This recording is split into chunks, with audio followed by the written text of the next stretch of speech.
नए प्रतिमान, नए कीर्तिमान गढ़ते आए हैं। 18वीं लोकसभा में स्पीकर का कार्यभार दूसरी बार संभालना, ये अपने आप में एक बड़ा नया रिकॉर्ड बनते हम देख रहे हैं। श्री बलराम जाखड़ जी, वो पहले ऐसे अध्यक्ष थे जिन्होंने 5 साल कार्यकाल पूरा करके फिर दोबारा उनको स्पीकर बनने का अवसर मिला था। उसके बाद आप हैं जिन्हें 5 साल पूर्ण करने के बाद दोबारा इस पद पर आसीन होने का अवसर मिला। गत 20 साल का एक ऐसा कालखंड रहा है कि ज्यादातर स्पीकर या तो उसके बाद चुनाव नहीं लड़े हैं या तो जीत करके नहीं आए हैं।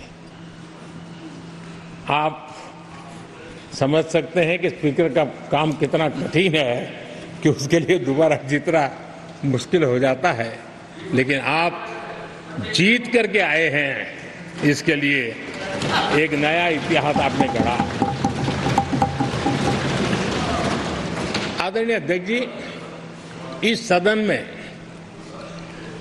ज्यादातर हमारे सभी माननीय सांसद आपसे परिचित हैं, आपके जीवन से भी परिचित हैं। और पिछली बार मैंने इस सदन में आपके संबंध में काफी कुछ बातें रखी भी थी और मैं आज उसको दोहराना नहीं चाहता हूं, लेकिन मैं एक सांसद के रूप में और हम सभी सांसद के रूप में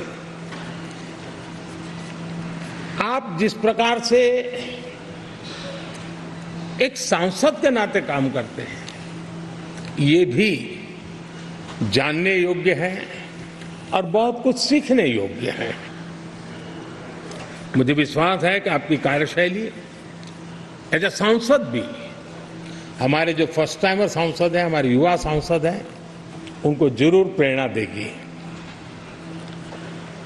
आपने अपने कार्यक्षेत्र में, संसदीय क्षेत्र में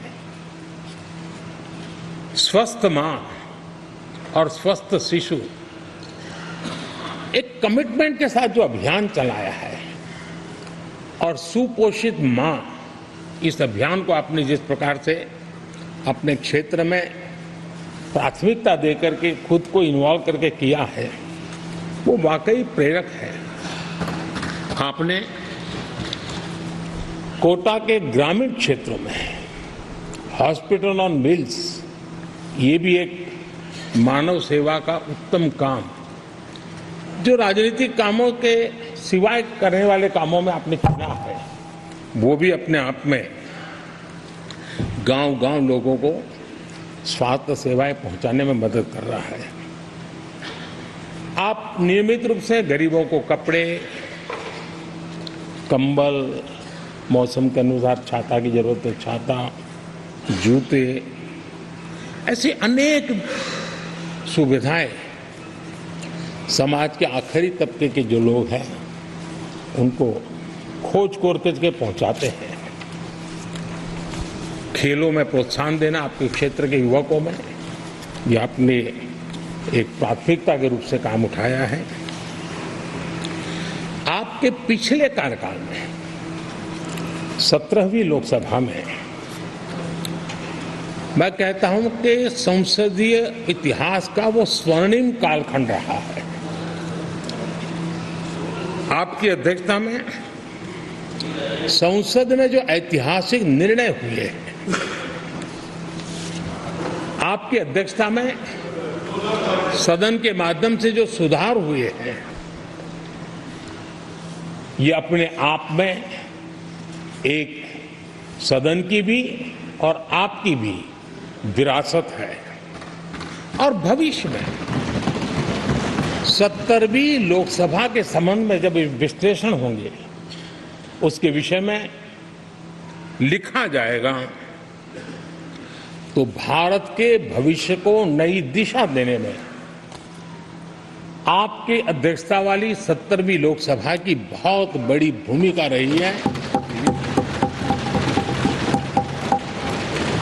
आदरणीय अध्यक्ष जी, 17वीं लोकसभा में नारी शक्ति वंदन अधिनियम 2023, जम्मू कश्मीर पुनर्गठन विधेयक, भारतीय न्याय संहिता, भारतीय साक्ष्य बिल, भारतीय नागरिक सुरक्षा संहिता, सामाजिक सुरक्षा संहिता, digital personal data protection bill, मुस्लिम महिला विवाह अधिकार संरक्षण विधेयक, transgender persons protection of rights bill, consumer protection bill, direct tax, विवाद से विश्वास विधेयक, सामाजिक, आर्थिक और राष्ट्रीय महत्व के ऐसे कितने ही महत्वपूर्ण ऐतिहासिक कानून 17वीं लोकसभा में आपकी अध्यक्षता के अंदर इस सदन ने पारित किए हैं और देश के लिए एक मजबूत नींव बनाई है। जो कार्य आजादी के 70 साल में नहीं हुए, आपकी अध्यक्षता में इस सदन ने इसको करके दिखाया। आदरणीय अध्यक्ष जी, लोकतंत्र की लंबी यात्रा में कई पड़ाव आते हैं। कुछ अवसर ऐसे होते हैं जब हमें कीर्तिमान स्थापित करने का सौभाग्य मिलता है। 17वीं लोकसभा में उपलब्धियां, मुझे पूरा विश्वास है देश आज भी और भविष्य में उसका गौरव करेगा। आज देश अपनी आकांक्षाओं की पूर्ति के लिए भारत को आधुनिक बनाने की दिशा में जब हर तरह से प्रयास हो रहे हैं, मैं मानता हूं कि नया संसद भवन भी अमृतकाल के भविष्य को लिखने का काम करेगा और वो भी आपकी अध्यक्षता में। नए संसद भवन में हम सबका प्रवेश आपकी ही अध्यक्षता में हुआ और आपने संसदीय कार्यप्रणाली को प्रभावी और जिम्मेदार बनाने का